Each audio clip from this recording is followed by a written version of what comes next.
Radio. Les Français parlent aux Français. Je n'aime pas la blanquette de veau. Je n'aime pas la blanquette de veau. Sud Radio Berkov dans tous ses états. Un cambrioleur ou des cambrioleurs ou des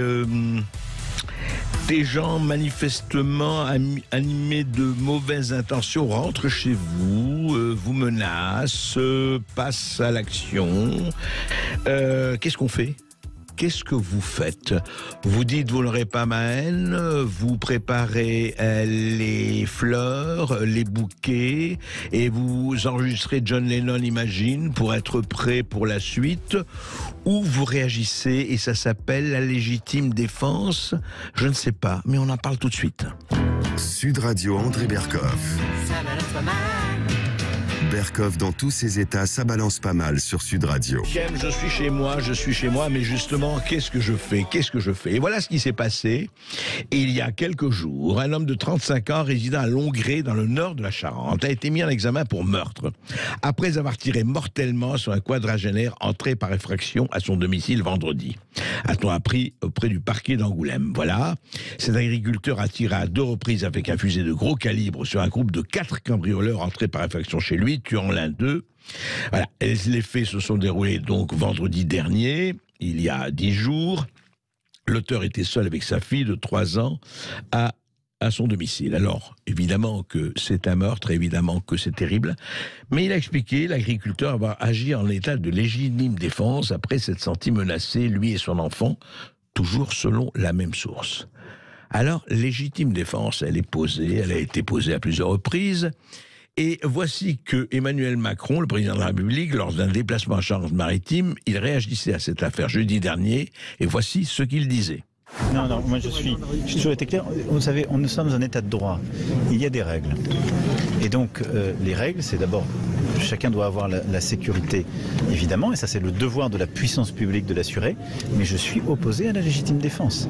De l'autre côté, donc ça c'est très clair, et c'est intraitable, parce que sinon, ça devient le Far West.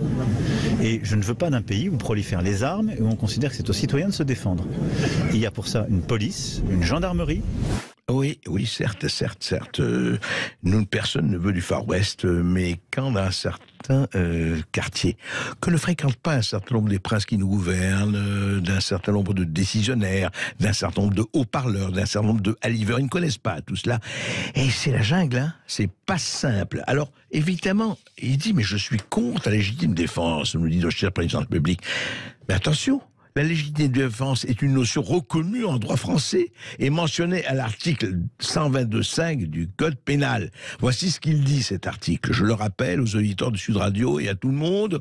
Certaines dispositions législatives autorisent qu'une personne gravement menacée ou agressée, qui ne dispose pas d'autre choix et qui se trouve dans une situation d'urgence, puisse se défendre, ce qui peut parfois impliquer des violences de sa part, afin qu'elle se protège elle-même, autrui ou un bien. C'est dans la loi. Alors évidemment qu'il ne faut pas arriver aux extrêmes, qu'il ne faut pas arriver à tirer, etc.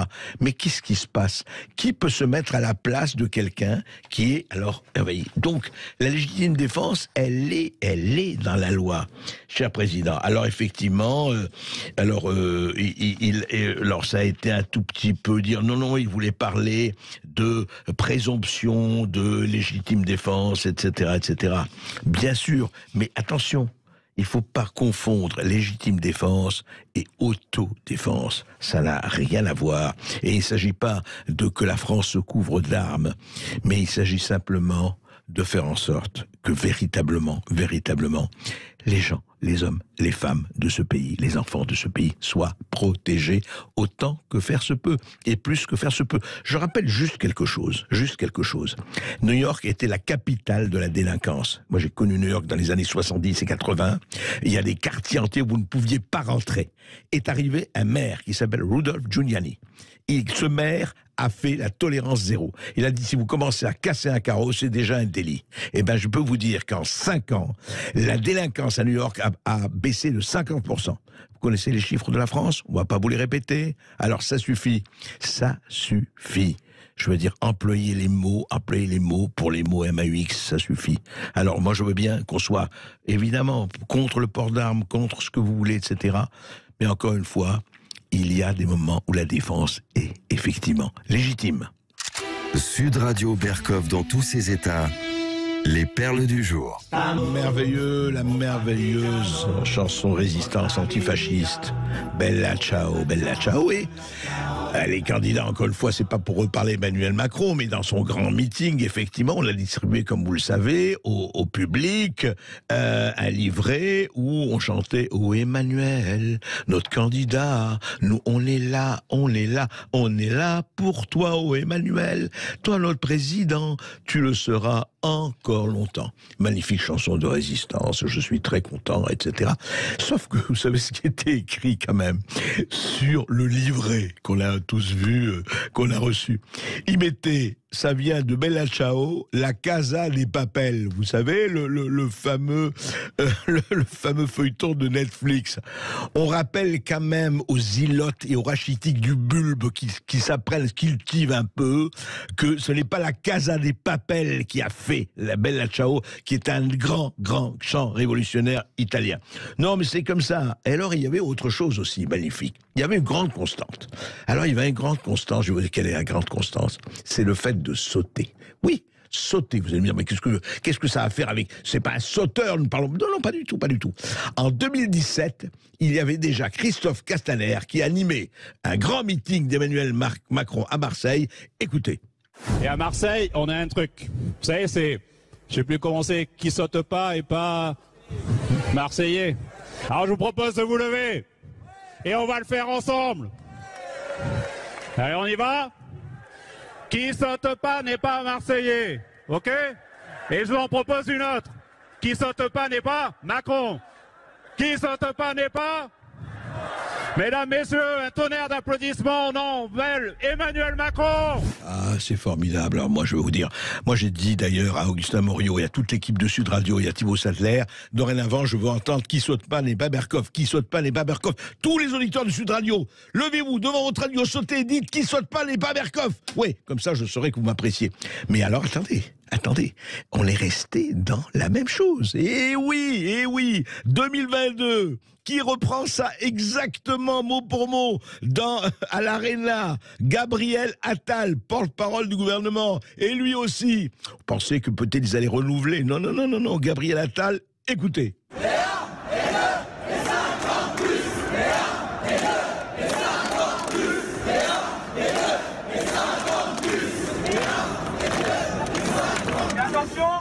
Qui ne saute pas n'est pas Macron. Qui ne saute pas n'est pas Macron. Qui ne saute pas n'est pas Macron.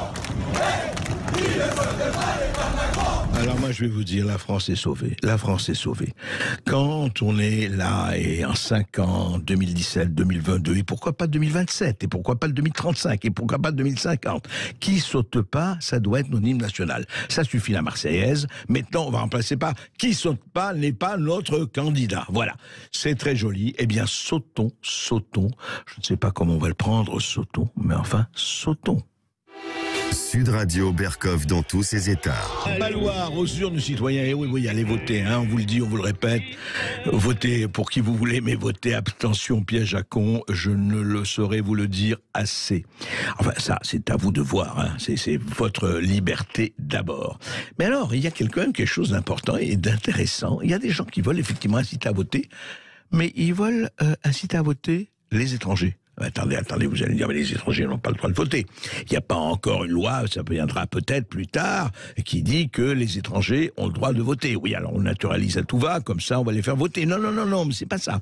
Les étrangers n'ont pas le droit de voter. Eh bien, une plateforme qui s'appelle Alter Votant, je dis bien Alter Votant, eh bien, ils ont fait, les abstentionnistes, eh bien, c'est très simple, des Français, pour aller déposer dans l'urne le vote d'étranger. Ça, vous connaissez un étranger, vous pensez, lui, il peut pas voter, effectivement, mais vous allez voter pour lui. Voilà, vous êtes Alter.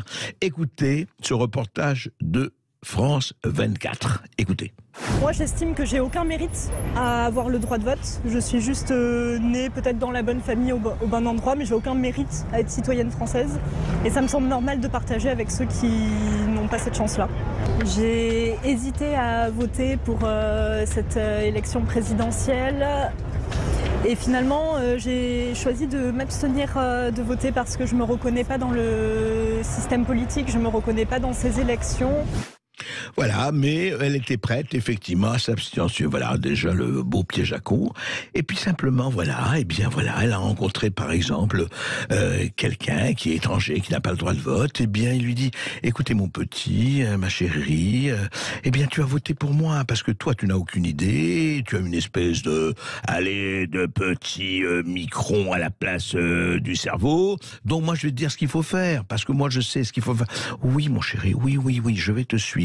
Je vais voter pour toi. Et ça s'appelle Alter. Et moi, je dirais que ça s'appelle Poids et Alter. Sud Radio Berkov dans tous ses états. Grande Sophie, du courage. Et oui, un bravo. Franchement, ça fait plaisir à des moments qu'il y ait des gens, et il y en a beaucoup plus qu'on ne le croit. Par exemple, voilà Martin Le Sieur. Martin Le Sieur, un jeune étudiant de 20 ans, le jeudi 24 mars à Saint-Quentin, il a sauvé une fillette de 3 ans d'un enlèvement. Voilà. Il y avait un agresseur, il était là, il a pris la petite, là, il a essayé de le faire entrer dans la voiture, etc. Eh bien, avec 2 autres passants, Martin Le Sieur, il a mis hors d'état de nuire l'agresseur, il a livré à la police, c'était à Saint-Quentin.